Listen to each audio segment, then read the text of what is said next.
மாநாடு அப்படின்ற வார்த்தையை விட எனக்கு அங்கே நடந்ததை எனக்கு ஒரு ஃபேன் ஆடாக தான் தெரிஞ்சது. புரியுதுங்களா?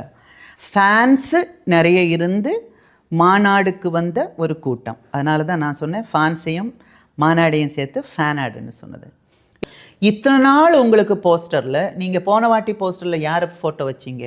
அப்போல்லாம் உங்களுக்கு எம்ஜிஆர் ஐயா தெரியலையோ, அண்ணாதுரை ஐயா தெரியலையோ, ஜெயலலிதா அம்மா தெரியலையா, விஜயகாந்த் அவங்க தெரியலையா, அதெல்லாம் தெரியலையா? இப்போது என்னோட ஃபேன்ஸு மட்டுமே போதும் அப்படின்னா மற்ற ஹீரோஸோட ஃபோட்டோ, அவங்கள கைப்பிடிச்சி ஷேக் ஹேண்ட் பண்ணுற ஃபோட்டோலாம் எதுக்கு வச்சிங்க? அஜித் விஜய் சேர்ந்து ஏன் வச்சிங்க? ஏப்பா அதெல்லாம் தேவையில்லை, நம்ம இது மட்டும் போதும், நீங்கள் அப்படியெல்லாம் பண்ணாதீங்க, நீங்கள் ஏன் சொல்லலை?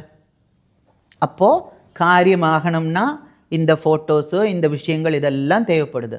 விஜயகாந்த் அவங்க இறந்து போனாங்க, அதுக்கப்புறம் அந்த பசங்க ஃபீல்டில் இருக்காங்க, அந்த பையன் ஃபீல்டில் இருக்குது.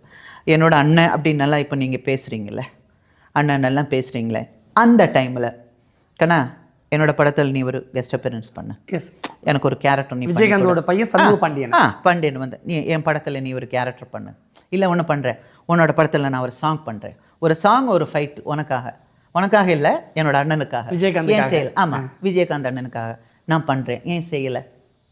அப்புறம் இப்போ திடீர்னு பாசம் பொத்துக்கிட்டு வருதா? எங்கேருந்து வந்துச்சு?